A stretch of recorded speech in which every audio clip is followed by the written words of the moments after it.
Here we are, dude. It's been a while, same man. room in a long, long time.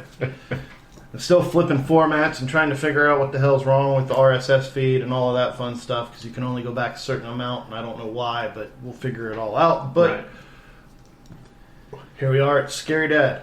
In the same room, once again, back together. So how you been, man? Not too bad. Hanging in there as best we can during this time of COVID-19. Jesus. Then again, I saw somebody posted the History Channel on National Geographic was like, people are scared because of the Trumpness and the Supreme Courtness and the virusness and all of the, all the stuff. And it's like, everybody's like, it's the worst time ever. He's like, no. Like, there is an actual measured history in time where it was been the worst time to ever be alive on the planet, and it was 8536. Like, that specific. Because what happened was in 8536 there was a volcanic eruption in Iceland that dimmed the sun for like 18 months, and it caused crop failures like all the way across Europe and China. So people died of starvation like crazy. And then right when it was starting to recover, about 4 years later, there was another eruption in a different spot that cooled the temperatures again, and it messed everything up.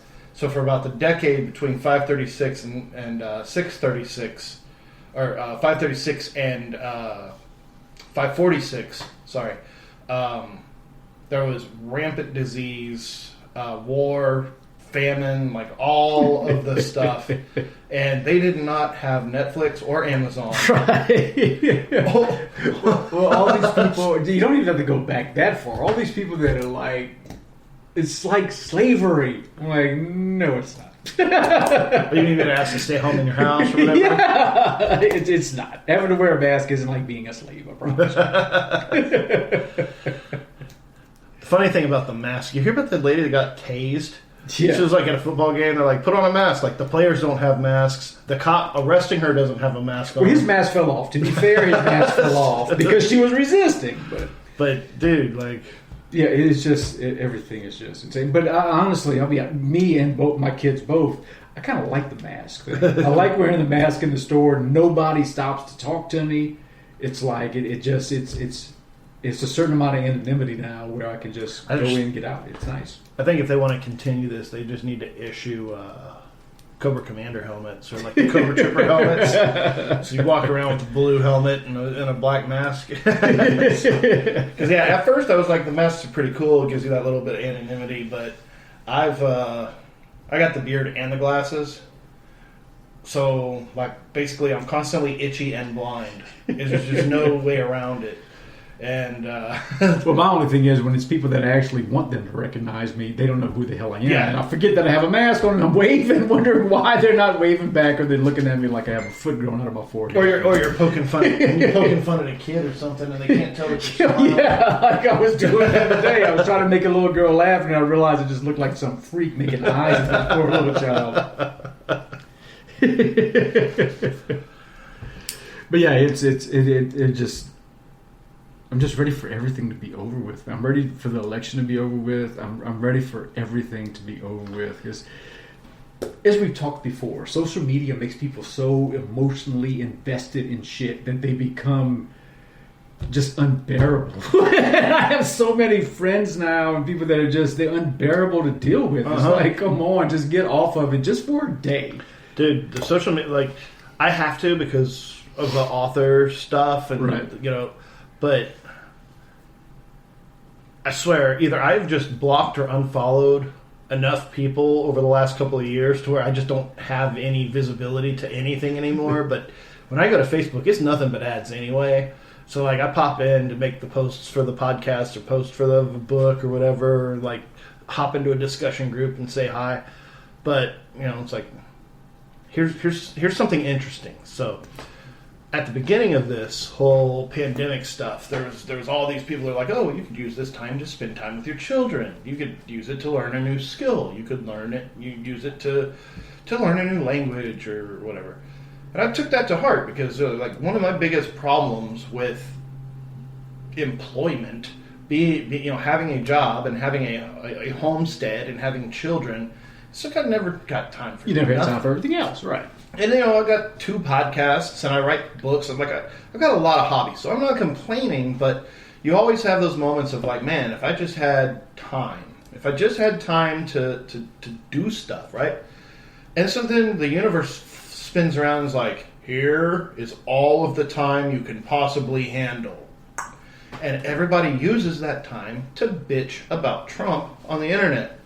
So, like, I've actually picked up my guitars. I went back through and was like, hey, at one point I was a pretty decent guitar player and I could sing. Then I blew out my voice. And once my voice was gone, I was not as good a guitar player without being able to sing and play guitar at the same time. It's like, well, if that's all you're doing, why can't you be better?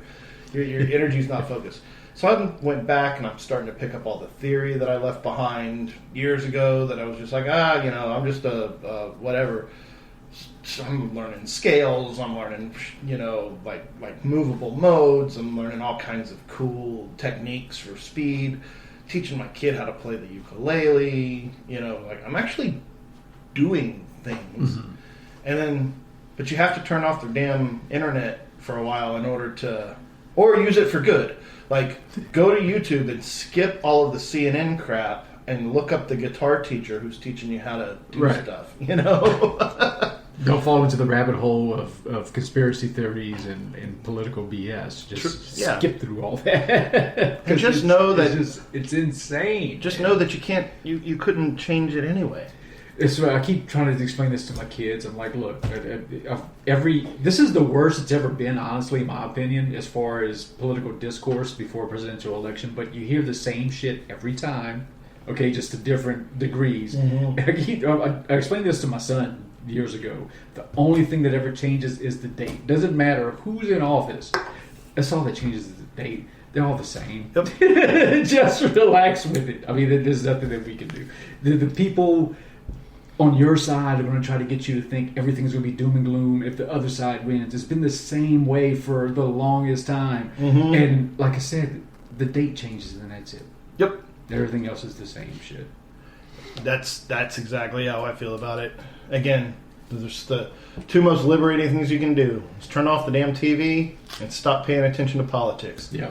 But then I got my daughter who was at that age where, what I was when you first started learning about politics and feeling as though, you have something you want to believe in. So she's starting to get invested into it too much. And I'm always having to sit her down and say, look, let me explain to you exactly when Ruth Bader Ginsburg died. Mm-hmm. I had to sit down and explain to her. She was like, oh, no, if this happens, this is... I'm like, let's talk about what the Supreme Court does. So we sat down, because they don't take civics anymore. Mm-mm. They don't teach any of this shit to the kids. They find out everything they want to on Reddit and TikTok, whatever they go on, and that's where they get their political ideology from.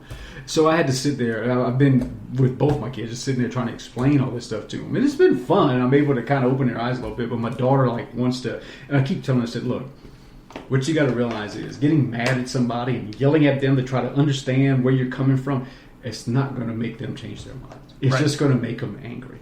Even if you approach it in a kind way, they're going to take 9 times out of 10, they're going to immediately get defensive, dig their feet in, and push back.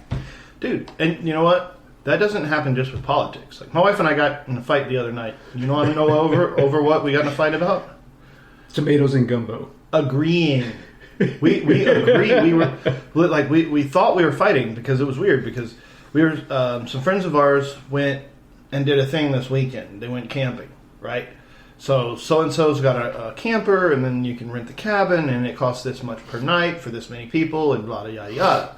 Well, we're going out of town next week with the same people, so we're like, look, with me not out of a job, we're still kind of we don't need to go spend another $800 to do this, even it sounds like it would be fun, but the responsible thing is to not do that. So then time passes, and it's like, okay, well, what if we just go out there for the day? We just go out there and hang out with them for the day. It costs like $80 instead of like $700 and something. So we could just go out there and the kids can swim and we can just have a grand old time. All right, that sounds good. Like, let's do that. So then she looks up and she's like, okay, she's anticipating, because this is usually what would happen is we get out there, we're hanging out with our friends, people start drinking, we find ourselves a couple hours away from the house, and then what's our alternative? What's our fallback? To which I was like, well, I didn't really care about it enough to go to begin with, so let's just not go. And she was like, I don't think we should go. And I was like, yeah, I don't think we should go, but we just said it in the wrong way. And so she thought I was saying, like, whatever, dude, make a decision, I don't care. And she thought I was being like I think we should go, but I don't want to do all this. We sat there and argued for like half an hour. You were actually on the same page. And then finally I was like, dude, are we arguing about something we actually agree on? Like, we're not arguing about something we're on opposite. She's like, I guess so. I'm like, this is dumb. Like, I'm going in the other room. You know. So yeah, you don't actually have to disagree. It's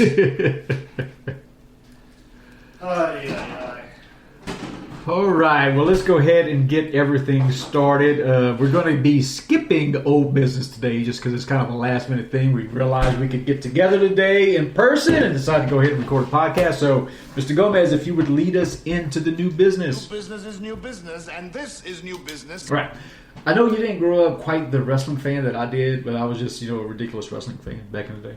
And you may have heard, we got our beers already prepared, Joseph Laurinaitis, who was known professionally as Road Warrior Animal, passed away recently at the age of 60. Now, the Road Warriors were just one of those wrestling teams that eventually became known as the Legion of Doom when they moved over to WWF.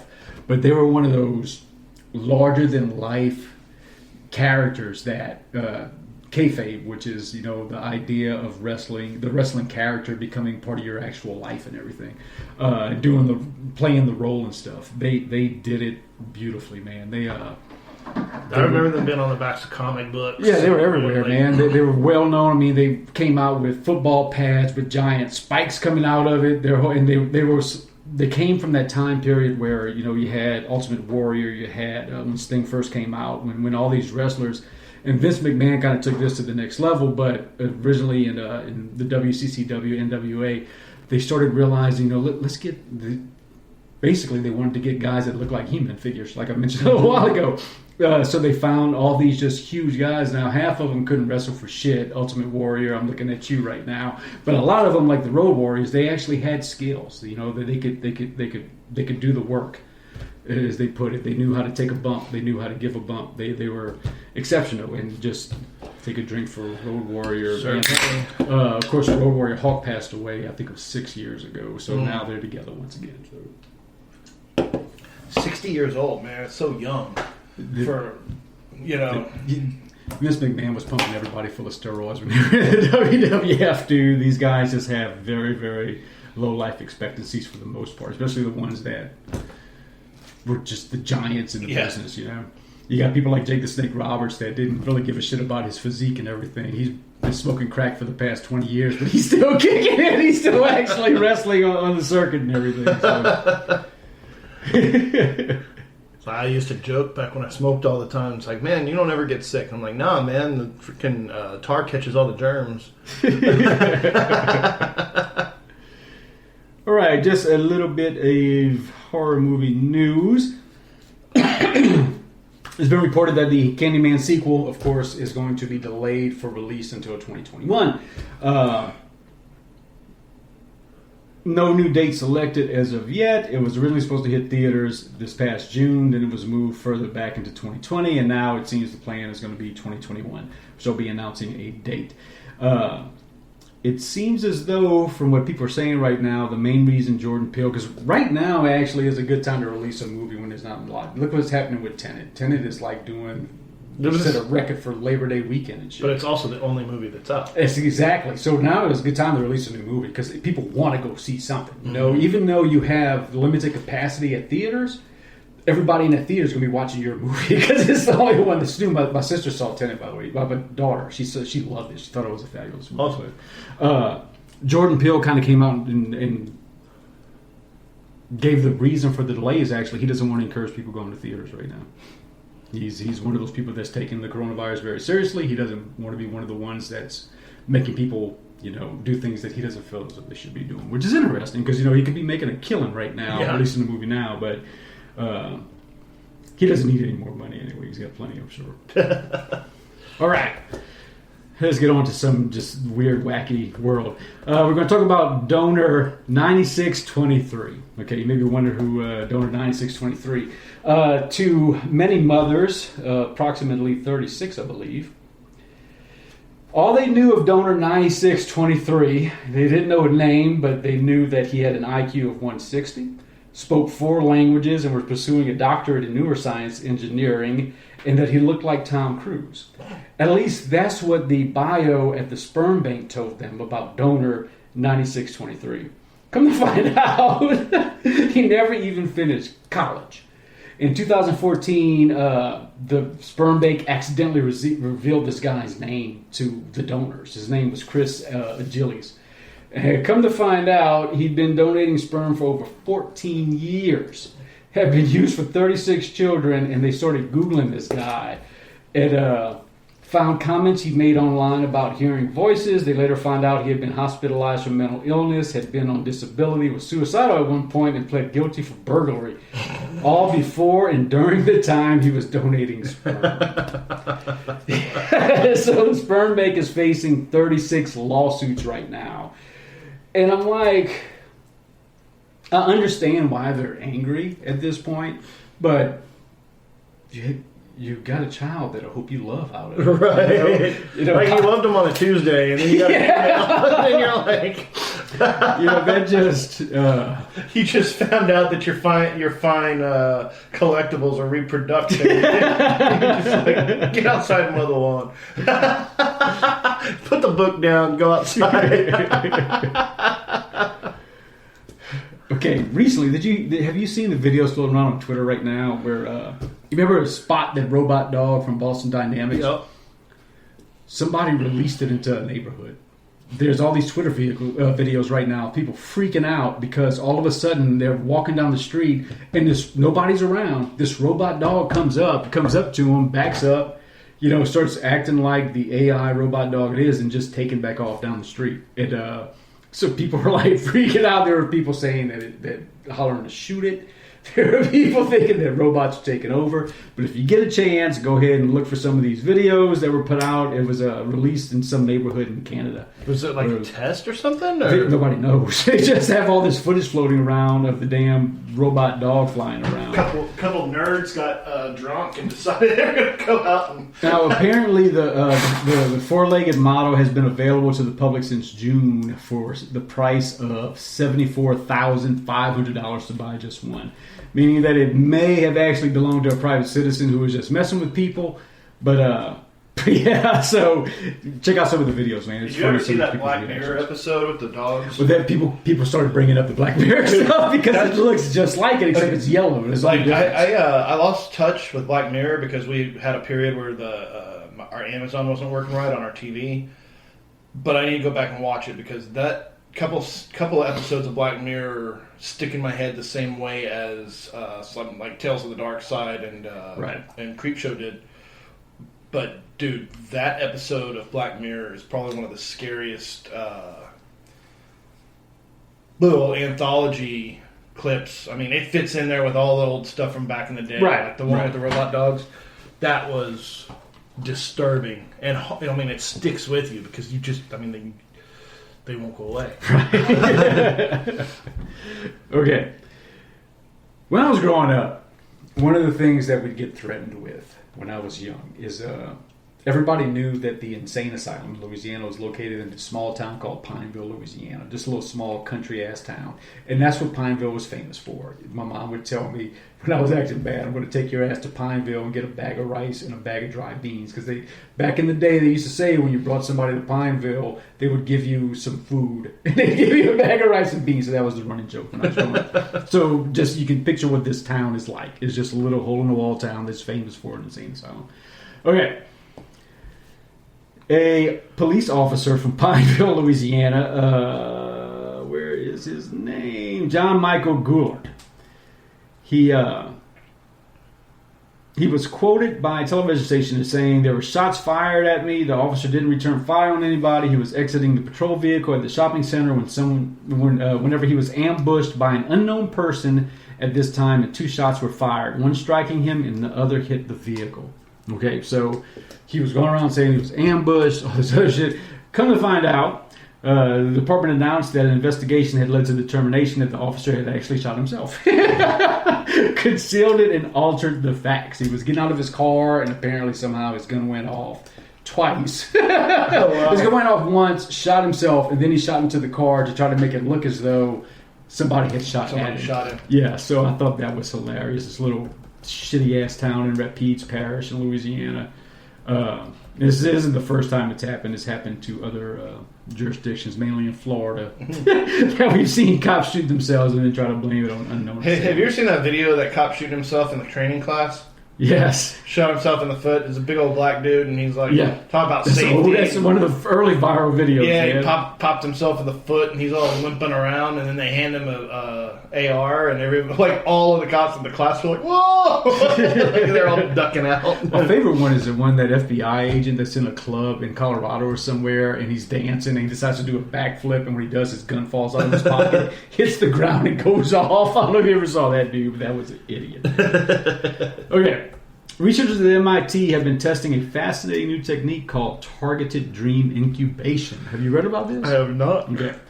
It allows them to insert certain topics into someone else's dreams. Inception, anyone? Right. So this is a new technology that's being tested at MIT right now. They've been testing the new technique. Targeted dream incubation allows them to insert certain topics into someone's dreams. Past studies have shown when sleepers enter a rare dream state known as lucid dreaming, they gain awareness that they're dreaming and can thus have some control over what happens in their mind. TDI achieves a similar result by targeting people during hypnagogia, a semi-lucid dream state that occurs as someone is falling asleep.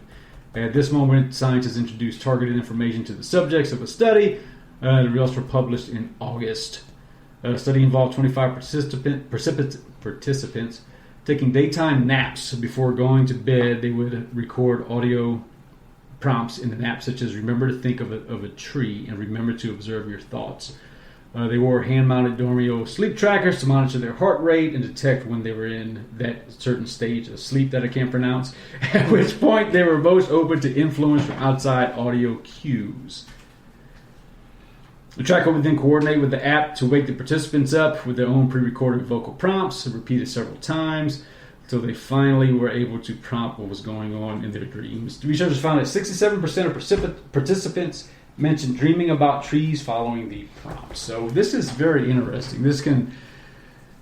What do you think? It's definitely not a good thing. Don't let the government get a hold of this. Right. Well, yeah, because then they'll just turn everybody into psychopaths. Right. Dude, man. Let the conspiracy theories begin.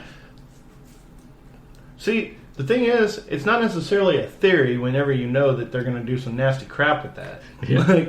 And the fact that you're hearing about it means that the government's already gotten their what they wanted out of it. And now it's been modded for the general public so they can make some money off of it. Right. But yeah, like you said, Inception, I'm thinking Total Recall. Right, yeah. There's definitely another one. It's like, you walk in, they're like, how can I help you today? You're like, 2 chicks at the same time. You know? And as far as you know, you were there. Yeah. All right. I'm sure you heard about this story. This is kind of an older one right here, but FBI has launched an investigation after an American Airlines pilot said he saw what appeared to be a man flying with a jetpack Sunday near Los Angeles International Airport. Did you hear about this one? Mm-hmm. Okay, so the tower here is Tower American 1997. We just passed a guy in a jetpack, the first American Airlines pilot states to the control tower. Okay, thank you. Were they on your left side or right side? The tower operator answers on the left side, about 300 yards or so, about our altitude. Think about that. They're flying, and then a guy's going around in a jetpack. He's looking around. Okay, so we just saw the guy pass us in the jetpack, second pilot. from a JetBlue Airways didn't tell us the tower. So there's multiple planes seeing this guy flying around Los Angeles International Airport with a damn jetpack.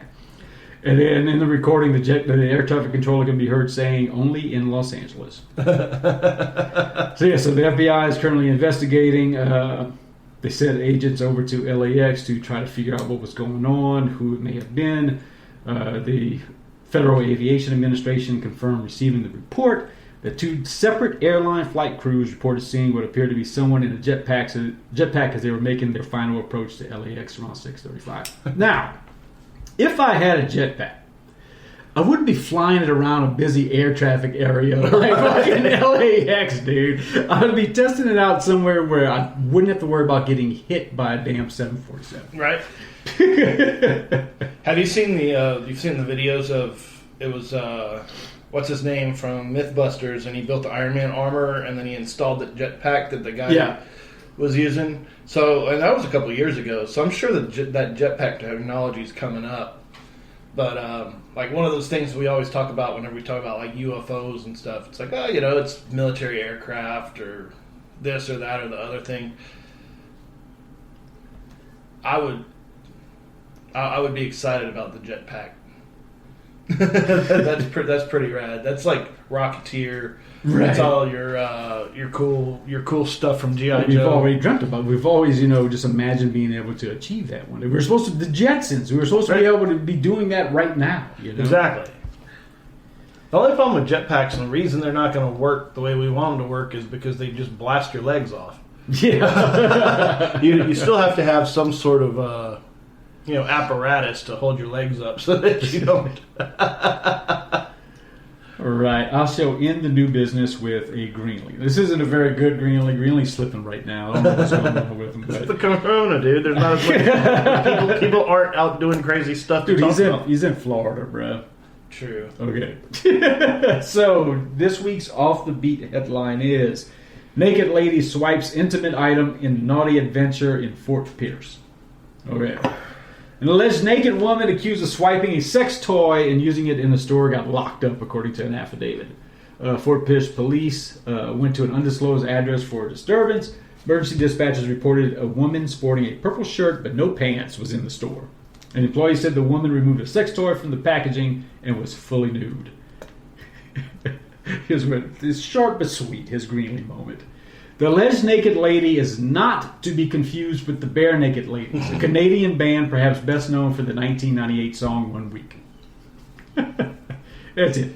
Meanwhile, workers said the woman went in an employee area or stockroom with the toy. In the stockroom, police encountered a 36-year-old Port Salerno woman in the office chair with the sex toy. She dropped the personal accessory when the officer went in. Police learned the woman tried on a piece of clothing, but the make, model, type, brand, cut, or color wasn't specified. It's also unclear whether this was the purple shirt that she had on. Alleged stolen objects were valued at right at $46. She declined to speak with investigators. She was jailed on misdemeanor charges of larceny and indecent exposure. He's kind of slipping, man. I don't know. It's falling off a little bit. Yeah. So hopefully he picks his shit back up once the summer ends. And maybe it's too hot down in Florida right now or something. So when I was 16, I was working for the grocery store. It was Continental Finer Foods. It was right over here off of Kimberly and the Beltway. It was an old school grocery store. Generally older people from the neighborhood shopped in there. We had a few like younger mothers that would come in with their kids and buy milk and bread. But for the most part, it was an older, because at that time, Randall's was real big. And so we're standing there. It's, Saturday, middle of the day, hanging out, waiting for customers to come ring up their groceries. And this woman comes in, and she's, she's older, but at that time I was 16, so she was probably like late 20s, early 30s, right? And she's got a t-shirt on, and it's hanging right down, like right at her ass crack. And no pants. And she's like walking around, and it's very obvious that she doesn't have pants on. Like any kind of pants, like not a bikini bottom, like she's Porky Piggin. Like, and she's walking around, and we're all, stockers and grocery sackers. We're sitting there just like standing at the register, like watching this chick, like she's not wearing pants. Finally, our manager comes up. This dude's named Johnny. The dude was hilarious. comes up. He's like, "What are we looking at?" We're like up the hall over there. And he's like, "Oh, God damn." Runs up the wall. He's like, "If I told you once, I've told you 100 times, you can't come in here without pants on." She's like, "I just need this or that." And he's like, She was known. He's like, "I don't care. You go home and you put on pants and don't come back." She's all pissed off, yelling at him as she left. But yeah, that has been known to happen. But he didn't call the cops on her. He just yelled at her and made her leave. Oh, you want to take a little break? Yeah, take a break. We'll come back.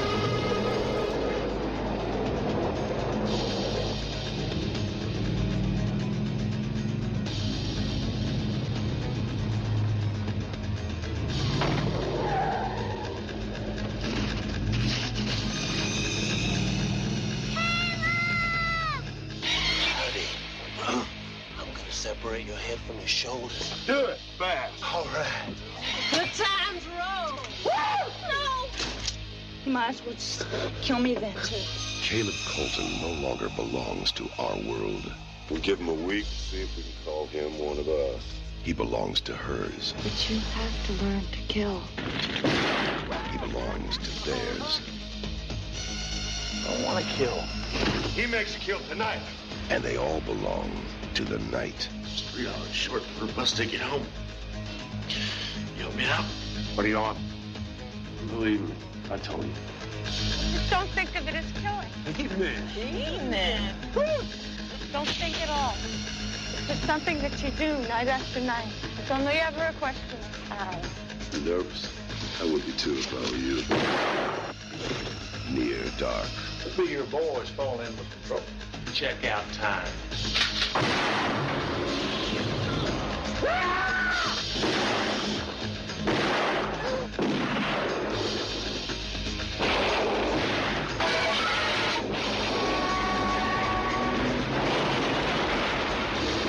Bought yourself some time, son. God damn, it's my family. Let him go.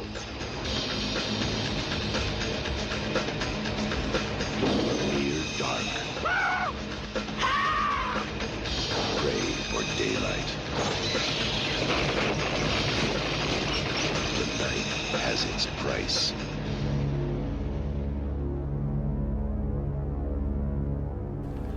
Man, it's good talking to you. We took a break for a minute, and then we're just like talking Yeah, we about like all doing the an random episode bullshit. during the break.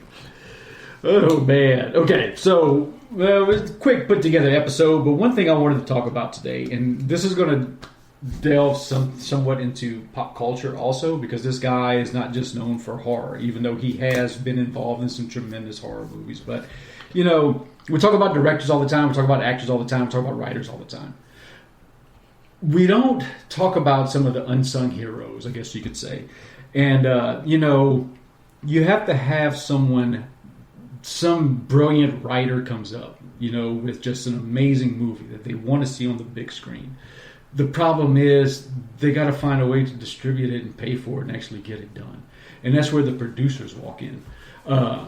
And I noticed the other day, I was, you know, it's COVID time. I'm looking for a new job, so I'm watching a lot of movies, you know, while I'm working, and I'm you know, I'm trying to resell items, and I'm, you know, applying for jobs. I got movies playing in the background, and I noticed the other day that I was watching some movies, and this same name it kept popping up in the credits. Because, you know, back in the day, and my kids hate this shit when I make them watch old 80s movies, but all the credits came at the beginning of the movie. The beginning of the movie was 5 minutes of letting you know who was going to be in it, who directed it, who wrote it, and who produced it. And the name Dino De Laurentiss kept popping up. And I was like, wait, I got to check into this to see exactly what all he was involved in. Because it's amazing that this Italian immigrant, you know, who started in Italy. Granted, by the time he got to the United States, he was a well-known movie director and actually acted in a couple of them. But he comes to the United States, starts producing just some crazy blockbusters, and then starts his own production company where he starts distributing movies himself. And in the beginning, you know, I did my research and everything. The beginning of his production company, unfortunately, he had some bombs. But these bombs later on to become known as some of the coolest movies that we talk about all the time. It's unreal. Are you familiar with with a lot of his work? I mean, he's been involved in some crazy projects, man. I know him whenever you call him out. We were on such short notice, I didn't have time to even crack. I didn't even have time to look at my phone between a conversation and us sitting down. So you mentioned it, and I was like, awesome, let's chat. Well, so whenever you're naming the movies, and we'll go off on... We'll skip all his Italian films because I'm not familiar with a bunch of those and I can't pronounce half the titles because I don't know Italian very well. So he arrives... Buongiorno. He arrives in the United States early 70s. He moves on over and immediately gets involved as an executive producer for Death Wish. There you go. That's a pretty big movie. Yeah. You know, do you know how many sequels they have for Death Wish? Because I went down an Amazon rabbit hole the other day and watched all of them. Was there like 8 of them? There's 6. There's 6 Death Wish movies. Charles Bronson was like getting old, and it was funny because it was the same storyline in each one, just with different. Even Danny Trejo's in one of them. A young Danny Trejo's in one of them is one of the enforcers for one of the bad guys. But yeah, he started up the damn Death Wish franchise. And right before that, he did Serpico. Another, huge movie. 1976's King Kong. He did 1977's Orca. I was going to say, I know we just recently did one on something, but no, you mentioned King Kong. Dude, that scene in King Kong where they're trying to get back across the cliffs and Kong is like rolling the log and like dumping guys off of it. That is one of those scenes in a movie that will just stick with me the whole rest of my life. Like, and it's a terrifying scene because they're just holding on to those vines, but Kong, he's like shaking them off like bugs, and it's just like the guys are just falling into those endless ravines, and you get to fall long enough to know that you can take 2 or 3 breaths on your way down because it's that far. I remember that movie so well as a kid because technologically it was very superior to a lot of the movies they had back then. I mean, it was compared to Godzilla, that King Kong movie that came out, the way they used the suitimation and everything. It was fantastic the way they did it, man. I mean, it was awesome. It was huge. And you mentioned Orca. We did the Jaws knockoffs episode of It's Awesome. And one thing we were talking about Orca as far as, it is not a quote-unquote Jaws knockoff. It is an absolute Jaws knockoff. Like, it would not have been made if Jaws hadn't been made. Right. But it is perhaps the best of the Jaws. Like, you say, if you take Jaws right now, you say, okay, well, like, superior movies. You got Jaws, you got Jaws 2, and then you got Orca. Yeah, pretty much. And then, talked about it and then you can discuss whether or not Jaws 2 or Orca belongs in that number 2 spot. But Orca's awesome. It's the best knockoff of Jaws that was ever made. Yes, well, it's got Richard Harris and Bo Derek, and the special effects are incredible, and the story's compelling, and I mean, it is a great movie for just being a great movie. Like, if Jaws had never come out and Orca would have been a good movie. Orca was still going to have been a good movie. But yeah, De Laurentiss. And this is the movie that I watched the other day where his name popped up, where I first started started noticing that I kept seeing his damn name. 1980s Flash Gordon. Executive producer, Dino De Laurentiss. That movie right there is just... I love that movie so much. So far, I got it on, and it's opening up, and Ming is talking, I'm Cleta, I'm bored. Mm-hmm. And my kids immediately know I'm watching Flash Gordon. I've watched this damn movie so many times. It made them watch that opening scene so many times. But yeah, that was an awesome movie. It was so underrated for so long, and I think people now have a true appreciation of just how cool that movie was. The other thing's bringing Flash Gordon back is the kind of revitalization of Queen. Yeah, honestly, because I remember back in the day, like, I was never a big fan of Flash Gordon in general. I mean, it was on all the time. It was one of those movies that was on, so you watch it, but it was almost kind of like Spaceballs, where it was just that. What's the word? the budget of it was like it wasn't as it was not as Star Wars could be. It's kind of like Spaceballs, where it was still pretty awesome, but it was like less well produced. I guess it wasn't. Yeah, a good comparison for that time would be comparing it to Ice Pirates, something like that. Yeah, where it's like you again, like you're still like Spaceballs, where it's like they're not going to put a whole bunch of money into special effects for Spaceballs because it's not supposed to be a space movie. It's a space movie comedy knockoff sort of thing, right? Mm-hmm. So you still had the outer space, you had the lesser special effects and stuff like that. But it's Queen. Like I started hearing that Flash song on the radio not too long ago, and I'm like, wait. Well, he was in Blades of Glory with Will Ferrell. That was the main song they danced. Okay, so next year he follows it up with Halloween 2. He jumps on the Halloween 2 bandwagon, and then in 1982, 2 movies. One, Amityville 2: The Possession, which is a good movie. Definitely. Honestly, I prefer 2 to 1. That's just me. But I find that 2 just seems to be a movie that gets your attention more, that you don't get as bored with. It does really, really well with itself. And then that same year, he jumps on Conan the Barbarian. And Conan is damn near hard to beat. Right.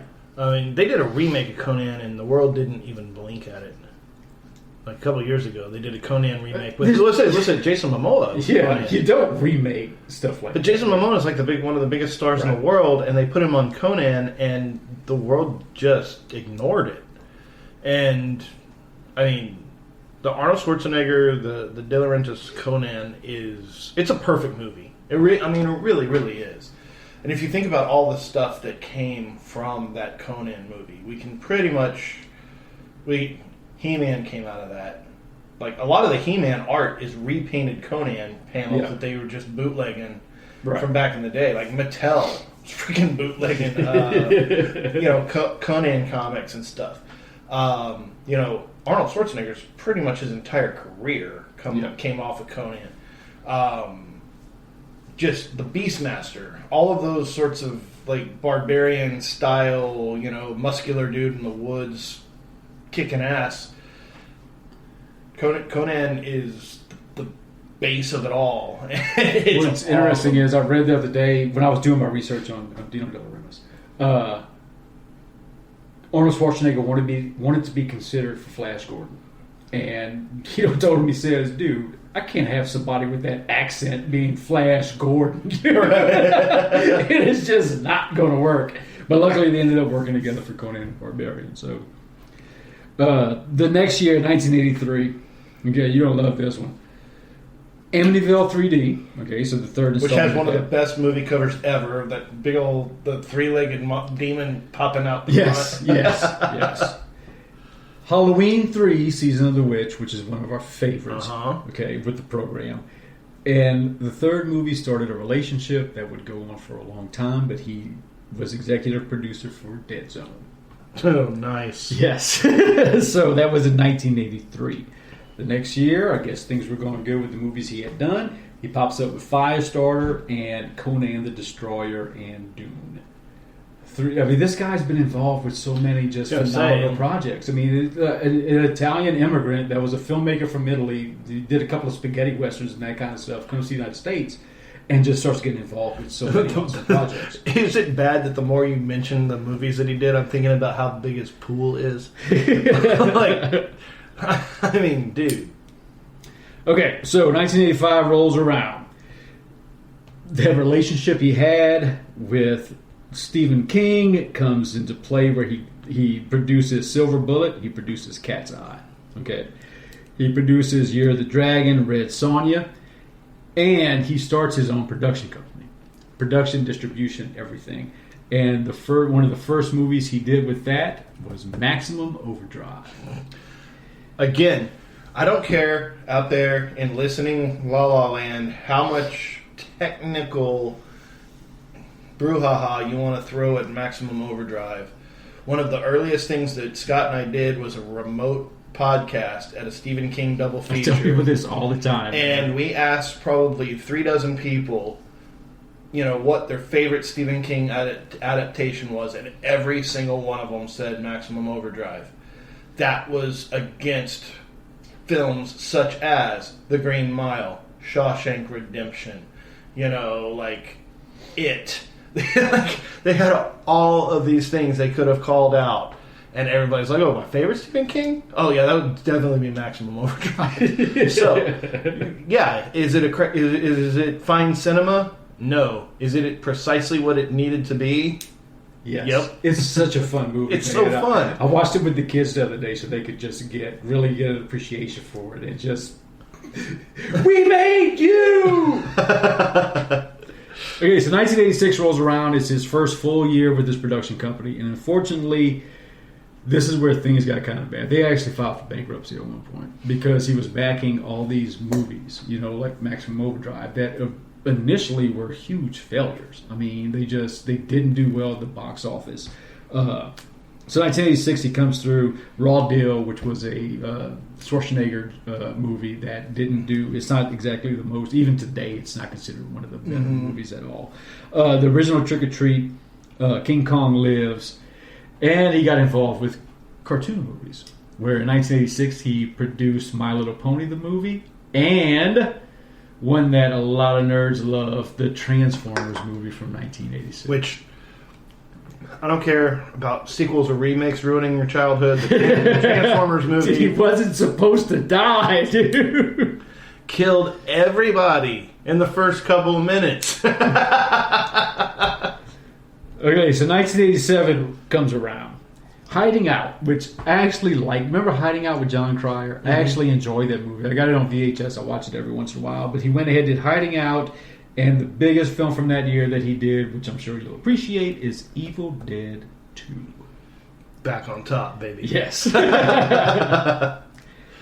so 1987 rolls around, and his production company decides to go ahead and distribute a Western-themed vampire movie by the name of Near Dark.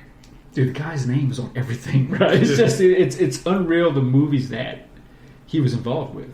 1988, he comes out and, decides, hey, I kind of like this Lance Henriksen guy. Let's go ahead and produce Pumpkinhead. 1989, he topped it off by co-producing with his production company, Bill and Ted's Excellent Adventure. Who would have known what that movie would have done? Have you seen the third one yet? The new one? No, I don't. I'll be honest with you, dude. I don't want to. I've heard nothing but good things about it. My daughter the reason I'm kind of a stickler for continuity and just stuff making sense. At the end of Bogus Journey, they go on stage and they've got 2 sons, and in the third movie, all of a sudden they've got 2 daughters, and that one little part right there just has me like, do I really want to see this movie? Because it's going to piss me off. Because remember, the 2 boys were Bill Jr. and Ted Jr. Mm-hmm. And now they have daughters. Maybe they went back in time and something got changed. Yeah, it's possible. My daughter wants to see it very badly, though. All right, so moving on. The final, I'm not going to say major movie, but movie that would be well known that the production company itself did was Earth Girls Are Easy, which is a terrible movie. But it's also kind of fun. I watched it the other day. It was on, there's some of those stations on antenna that just play all these old 80s sci-fi movies and shit like that. It was actually on the other day. And it's the cheesiest. Oh, yeah. When the guys are alien, when Jeff Goldblum is an alien, he just looks so ridiculous. They need a different color, and they're the full color. It's just the stupidest looking shit that you just like that. Okay, so at this point, 1992, his production company shuts down. He goes out of business. But he's continuing his being an executive producer of projects. 1992, he gets on board with a little movie called Army of Darkness with Sam Raimi.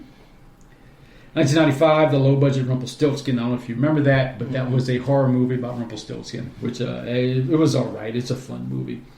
And then, where is it? And I can't find where it is, and I don't remember the name of it, but before we had, I think it was Manhunter.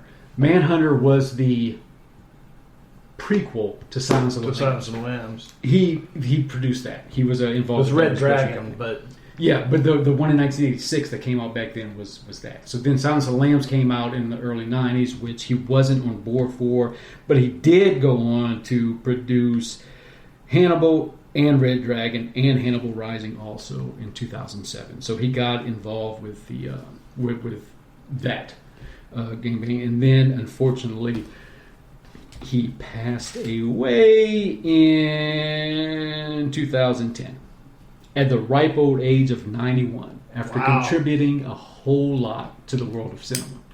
I'm gonna say, like, a lot of those movies probably would have been made. Because Yeah, think about it. It looks like he just maybe had a quirky side. Because if you think about it, and like one of the things that Rick and I were talking about, and it's awesome the other day, because we were talking about like Cobra Kai, for example, and how whoever it is that's behind Cobra Kai, and I could look up the names, but I'm not going to right now, but whoever it is that's in control of Cobra Kai, both the director, the producers, and the writers, they understand what makes people love the Karate Kid movies to begin with. Right? So it's full of fan service, but at the same time, it's not a parody of itself. Like, it's a serious story. It's not a comedy. They're not making fun of themselves. It's a drama. It feels like almost like a 90210 sort of drama, but it's fun. And whoever's writing it understands what the audience wants. Mm-hmm. And you think, so many movies, and I heard Rick Baker was on the Joe Rogan podcast a few months ago. He was talking about the reason he's out of movies now, the reason he won't do it anymore, is because he was working on that Wolfman movie with Benicio del Toro. Mm-hmm. And, they hired, we're going to get Rick Baker on here. And Rick Baker shows up, and they're like, okay, make us a wolf. And he starts making a wolf, and you got a different dude every day coming in with an iPad being like, can we make the teeth a little bit wider? Can we make them sharper? Can we make the nose? He's like, dude, when it was American Werewolf in London, John Landis was like, okay, here's your parameters. I want him to be walking, he walks on 4 legs. He needs to be operated where we can, from a distance to where... I want a one-shot transformation. Yeah. He gave him 3 or 4 hard line, absolute, cannot cross this line. Don't plan on using lighting because I want it bright. I want to be able to see it. That kind of stuff. And then let Rick Baker, who's the monster maker, make the monster, who then won Academy Awards for it. Right. He's like, I'm working on this one, and it's I got a different guy who's from the studio, he's from the marketing, come on, why did you hired, and it's kind of funny because Rick Baker's he seems to be so humble, but at the same time, it's you hired Rick Baker, why are you coming in and telling me what to do? You asked me for a reason. Let me do my job. I'm here. He's so there's too many movies are just written by committee. They're not even written by a writer anymore. They're just written by committee, and they're coming in and oh, can we sell toys for this? Is this too scary? Is this not scary enough? And some of these movies, like you say, Bill and Ted would never get made now. They'll make it now because it's a sequel. They would never make Bill and Ted the way that they made Bill and Ted back then. Just lighthearted, stupid fun without some kind of message or something. Bill and Ted didn't have a message. It was be excellent and party on. Maximum Overdrive would have somehow become some environmentalist movie saying that we polluted the planet and caused the machines to come out. Exactly. So, it's you've got all of this stuff. Sometimes you have a guy, because again, the stuff you named off, between King Kong, Death Wish, and Army of Darkness, all of these different things. It's a completely different. Well, look at the work he did with Stephen King. He worked with Stephen King before Stephen King was Stephen King. He wasn't the huge. His name is on anything. Anything he did is going to turn to gold. It wasn't like that at that time. No, because Stephen King did really well in books and short stories, or short films, anthology stuff. But his movies were I remember, dude. It was like, they can't make a good Stephen King movie. And we even did a show about it. Yeah. You know, it's like, well, yeah, it's because you take a 500-page book and you cut out, 430 pages out of it to turn the screenplay into something that's filmable. Right. Yeah, you lose a lot. Yeah. That's one of the reasons why I love the new trend of the one-season series on Netflix for a book. That is just... And it's so funny, dude. I was so proud the other day. Proud dad moment. My daughter was talking about Tenet to my son. And my son tried to go see it, and he walked out in an hour. Because he said it was boring, it was taking too long. And my daughter looks at him and says, don't you know how to watch a movie? You have to wait for everything to develop to understand once they put everything together. You have to wait for character... My daughter actually said you have to wait for character development. You have to understand how all the parts come together. And once you get to that point... And dude, I was like... It's my 14-year-old daughter explaining to my son. Because she's during the judging for the Texas Frightmare Film Festival, she sat... She wanted to know. She said, what does a bad movie look like? And I said, come on, I'll show you the one that I've rated the lowest. So we watched it and everything, and then she said, well, what's one of the best ones you've seen? I said, well, let's find the one that I rated the highest. We'll watch that. And I explained to her, this is how character development works. This is the reason sound is important. This is the reason lighting is important. This is the reason pace is important. And, we watched Death Note recently, which is it's one of the only animes that I really, really enjoy. I love Death Note. And, that's one thing she saw with Death Note is, when you serialize something, you can take time to where one whole episode can be about one character. You don't know how it's going to be into the full overarching story, but it's important to be in there. And that's why I love the serialized horror that they have on Netflix and Amazon now, because you can take time to take this huge story arc and develop it. And not bore somebody. The Umbrella Academy is that's one of the reasons it's so incredible, is because you can take time with each individual character, build them up, and then bring them all together. I agree. There's also, and with books and stuff, that's awesome. There's also, I think there's a lost art in brevity, because I noticed this watching certain movies. For example, for It's Awesome, we did... Weird Science, kind of like a fresh eyes on Weird Science. Sat down and put on Weird Science. I hadn't seen it all the way through in, probably 10 years, right? Put on Weird Science. And how does Weird Science start? Two nerds in a bedroom trying to figure out what they're going to do with the weekend. Like, what are we going to do this weekend? And what they decide to do is make a girl, right? They're like, we should make a girl. How are we going to make a girl? And within the computer shit. Yeah. We have a computer, right? Just like a computer, and we'll just plug it into stuff and then go like this, click, click, click, click, click, click. Okay, the entire premise makes no sense. You have no sense of how did the doll grow? Yeah. How did they develop skin? They're sitting there cutting out, nudie magazines and pushing it into a scanner or whatever. It's like, but you don't care. It does not matter. It's somewhere between science and magic, right? Like the power grid shuts down because they got so much computer stuff going on, but you don't care. You don't sit there like, well, I certainly, because I'm sitting there watching it with kind of the fresh eyes. I'm sitting there watching it being like, it just makes sense. It makes zero sense. Okay, but it doesn't matter because it makes all the sense it needs to. It's not supposed to make sense, right? It's total teenage fantasy. It's a John Hughes movie, But she pops out, and they're just as surprised as they're like, whoa, like it worked, wow. They got bras on their heads, the whole nine, right? But I'm thinking like, okay, if this was one of those movies that's written by committee, they'd have to have a big long explanation as to how this is going to work. Like, whether it's printed out on the screens, like in 1984, blah, blah, blah, blah. Because then you think about all the stuff that she does. All the stuff that Kelly LeBrock does, where, like, she pulls the gun on his parents, and then whenever storm is coming, and they're trying to make the second girl, and they end up making the missile, and then all the stuff gets, like, the chick playing the piano gets sucked out the chimney, like her clothes get ripped off, and she gets thrown out into the pond. Yeah. It's like there's so much bizarre stuff that I'm just sitting there being like, dude, the censors, like, not just censors, but just, like, test audiences, like, it's a classic movie. It's like every scene in that movie is awesome. But if you watch it again, you're like, how did this ever get made? Like, it makes no sense.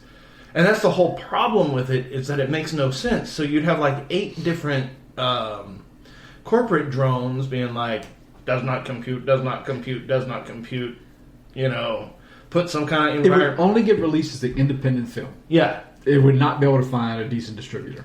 And you know, just watching it again, it was just like, oh, I remember that. Oh, man, I remember that. So, Ricky, it was like one of those things you notice in Fresh Eyes is they're cutting out pictures of Kelly LeBrock from the magazines, which means that Kelly LeBrock exists in that universe. Yes. I have noticed that before. There's like so much cool stuff in the background if you're just watching, paying attention. But it wouldn't get made today. That movie, Weird Science, one of the premier 80s movies, wouldn't get made the way it was made. Right. You know. And that's a Bill Paxton movie. That's one. Did you notice the part that I've told you about that when me and him were having breakfast, and he told me that at the end, the final scene before he turns into a pile of shit, and he's going off on him, and the kids are like lined up by the stove and everything. They're trying not to laugh. Did you notice that when you watched it? It is awesome. He was like, we just got tired of doing takes. On the show, it pointed out how, like, Chet's such a dick. Like, he's knocking her on the head, too, with the shotgun. Like, he wakes him up, like, hits him with the shotgun. She's, like, kind of, like, wakes up and is like, what's going on? He's like, bonk. Shut up. It's snowing in my room, man. It's so good, man. So, and I know, like, De Laurentiss didn't do it, but we were just talking about, like, De Laurentiss is one of those that's like, quirky, funny, weird story. Take it and run with it. Do it. Let's roll. And I'm certainly there's studio oversight in all these movies at some point, but not like there is now. Right. Not like there is now. But that's what I got with Dino. Dude, this has been fun. Just have a drink to him, man. He was definitely for sure an icon in so many genres, man. Not just horror. And if you're hopping on and being like, whoa, they finally played. We're trying to figure out a schedule. We're trying to figure out something recurring that we can make happen. It's just been crazy with the whole virtual school thing. Right. Virtual school sucks. Oh, dude, my daughter finally got to the point where she's like, I'm not getting anything from this. I can't. She told me, she said, the end of last year, I didn't learn anything. And now I'm expected to remember stuff I didn't learn last year at the end of the year, and I'm getting nothing from it. I'm so glad she's going back to in person. Dude, my poor kids. My older one is doing okay because here's the thing: she can read. She can read. She can follow the instructions. And the teacher's like, "Hey, do this and that." She still gets stressed out and stuff. But the younger one, she's at the reading level of a first grader who missed the second half of her kindergarten year. Right? Right. She can read all right, but she certainly can't read, at least full-on instructions. So then whenever you have so you have your regular teacher, and then they're in a dual language. So she's got the regular teacher and the Spanish teacher, right? So there's 2 buttons for 2 different things. Then they've got the music teacher, the gym teacher, and then the art teacher. And all 3 of those MFers have a plethora of apps that they use in their own little thing. And my poor little girl, she's like, I swear to God, I posted on Facebook the other day, and everybody laughed, but it was not funny. Not funny at all. It's like, your daughter needs to, instead of, draw a smiley face and email it to the teacher. It's like, draw a smiley face and then you have to upload it to this app. The app requires permission. Okay? Request permission. You should have gotten an email from the teacher. I did not get an email from the teacher. Email the teacher then. Email the teacher. Hey, teacher, email me the permission. Here's the email permission. You do not have permission. Code invalid. Request a new code. I'm like, dude, this is a 6-year-old trying to draw a frickin' smiley face for her art class, and I am a parent, and I'm spending hours trying to get this shit to work. Right. Like, this is... There's got to be a simpler way. There has to be. You have to have a meeting and say, hey, can a pre-literate 6-year-old operate this shit by herself? And if the answer is any variation of no, then you need to go back to the drawing board. Because what the hell, dude? Like, if my poor wife, because I'm unemployed right now, so I'm actually available to troubleshoot all this shit for 8 hours a day. But my wife, she can't do that. If I was at work right now, then our kids would be just screwed. Right. So, and Olivia has one teacher, and you knew how bad in high school when you had a coach that taught a class. Mm-hmm. He didn't give a shit. Imagine a coach teaching a virtual learning world geography class. Dude, this is no bullshit. The class starts at 1:30. It's the first class after lunch. Olivia will log in at 1:30, and for some reason he logged in at 12:20, and he's already 10 minutes in. And she has not had a single class with that man last more than 20 minutes. But dude teaches he talks like he just does not want to be there, dude. You can barely hear him. He's not engaged. He just goes through a couple of things, tells him to draw a map, and says, "Okay, that's it for the day," and just logs off, dude. And it's like, at least if they're one-on-one in the class, he has to be in that damn class the whole time. Yeah. You know, he has to do shit. But because he's in virtual learning, he don't give a shit, dude. It's funny, he posts out and it's like, world geography. It's not that hard. There it is. There it is. There it is. There it is. There it is. Like it shouldn't be that hard to teach. I mean, there it is. But he doesn't give. Why would the kids give a shit? I know. You know. I mean, it's tragic, and I don't really mean to come. I'm not coming down on the teachers, because poor teachers, they've got. I mean, poor teachers. I understand.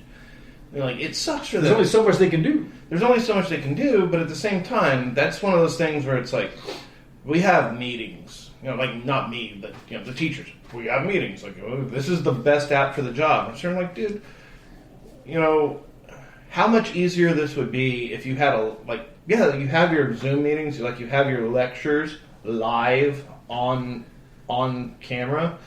But if you were just to email me all of the, like a syllabus, just be like, okay, this week we're going to learn A, B, and C, and these are the assignments, and these assignments can be found here, here, and here are the logins in case you get locked out. I'd be like, that would be like a big Christmas present. Be like, holy living fuck. You mean to tell me? Because like with my kid, we couldn't get logged into her, it was the music thing. It's like, okay, I'm literally teaching my kid how to play the guitar. Notes, chords, scales, modes, vibrato, legato, all of it.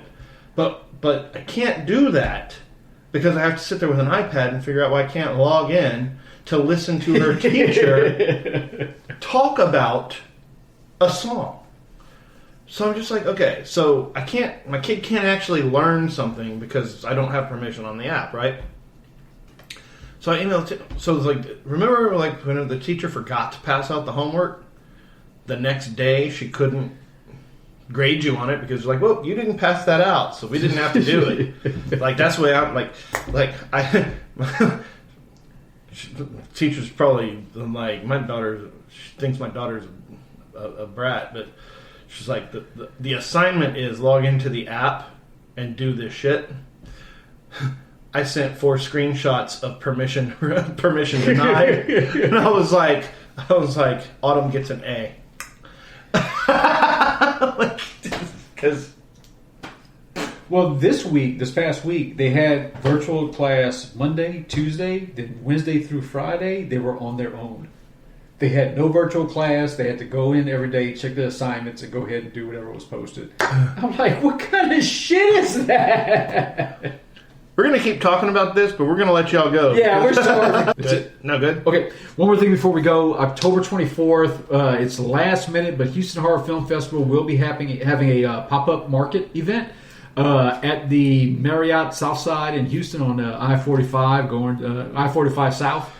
We're going to have vendors. It'll be from 11 to 6, one-day event, and we will be having a couple of guests that we will be announcing soon. So next episode, we'll go into a little bit more about that.